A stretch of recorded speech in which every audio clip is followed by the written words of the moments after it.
अयोध्या, राम मंदिर और राजनीति दरअसल एक ट्रायंगल बन गई है जिसके इर्द गिर्द सारी खबरें और सारी सुर्खियां होती हैं। इन तीनों का पुराना रिश्ता रहा है और 2024 में भी इस रिश्ते का एक नया अध्याय देखने को मिलेगा। 2024 की जनवरी में रामलला की प्राण प्रतिष्ठा होगी और बीजेपी चुनाव में इसे अपनी प्रतिष्ठा साबित करने का प्रयास करेगी।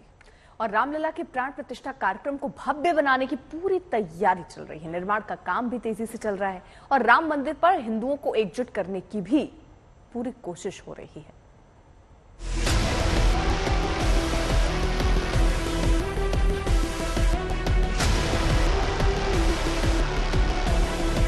अयोध्या में खुदाई चली और जमीन से पुरातन मूर्तियों और धार्मिक प्रतीकों के अवशेष मिले।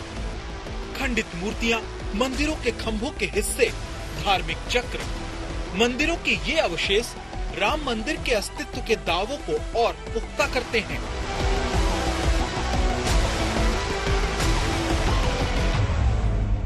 उस समय जो एएसआई की फाइंडिंग्स थी, वो फाइंडिंग्स स्पष्ट थी कि यहाँ मंदिर था, हिंदू मंदिर था, उसके ऊपर ये बनाया गया है। हाई कोर्ट के जो 3 जजों का फैसला आया था, उसमें से 2 जजों ने ये माना था कि मंदिर तोड़ के मस्जिद बनाइए। तीसरे जज ने कहा था कि यहाँ मंदिर था, यह मैं स्वीकार करता हूँ, पर इसका प्रमाण नहीं है कि वो मंदिर को तोड़ा गया और मस्जिद बनाई गई। तो मंदिर था, ये तो फैक्ट एस्टेब्लिश हो गया था एएसआई के द्वारा और हाई कोर्ट के तीनों जजेस ने इसको स्वीकार कर लिया था। अभी जो दिया गया है वो लेटर फाइंडिंग्स है, जिसे दिन दुगनी और रात चौगुनी कहते हैं। उसी रफ्तार से अयोध्या में राम मंदिर का निर्माण चल रहा है। महीना और तारीख भी तकरीबन तय हो चुकी है। निमंत्रण पत्र भी बस छपने ही वाले हैं। 2024 के चुनाव से पहले राम मंदिर अस्तित्व में आ जाएगा, इसकी पूरी गारंटी है। और ये भी तय है कि 2024 के चुनाव में राम मंदिर का डंका पूरी ताकत से बजने वाला है।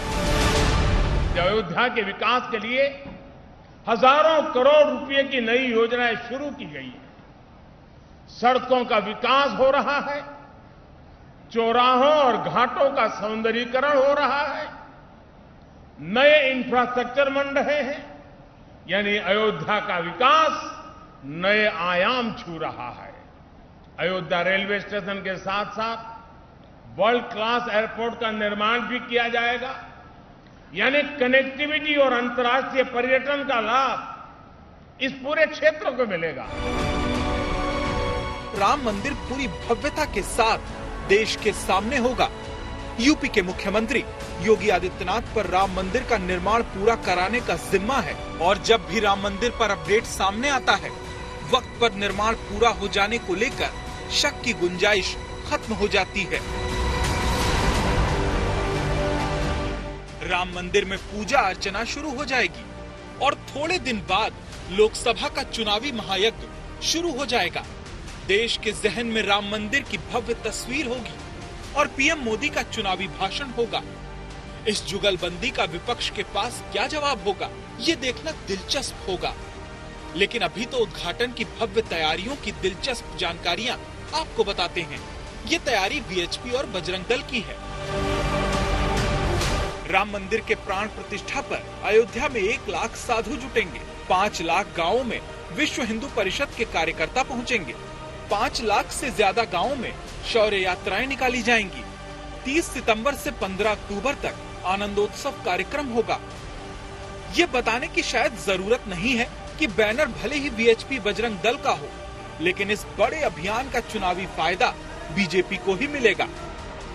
विपक्ष ये जानता है और राम मंदिर के मोर्चे पर उसकी मुश्किलें भी दिखती हैं। उद्धव ठाकरे का ये बयान शायद उसी बेचैनी का नतीजा है। राम मंदिरासाठी देशभरातून लाखोच्या संख्येने हिंदू बोलवायचे, बस, गाड्या, ट्रेन सगळ्यात यायचं आणि तिकडनं झाल्यानंतर परतताना मध्ये कुठेतरी गोधरा घडवायचा। करू शकतात, हल्ला होऊ शकतो। कोणत्या तरी वस्तीमध्ये बस जातील, दगडफेक करतील, माणसं मारतील, पुन्हा देश फेके। इस बयान पर उद्धव खुद तो फंसे ही, लेकिन अपने सहयोगियों को ज्यादा फंसा गए। उद्धव ठाकरे तो कमाल हो गए साहब। मैं ये सारा संदेहास्पद परिस्थिति आपको बता रहा हूं जो इस विश्लेषण को कंफर्म करती है कि सनातन विरोध तथा कथित घमंडिया अलायंस का संकल्प है। क्या मतलब है इसका?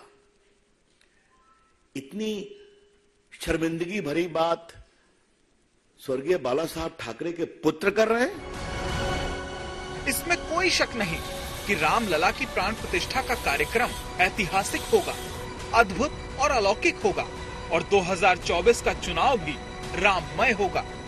आज तक ब्यूरो।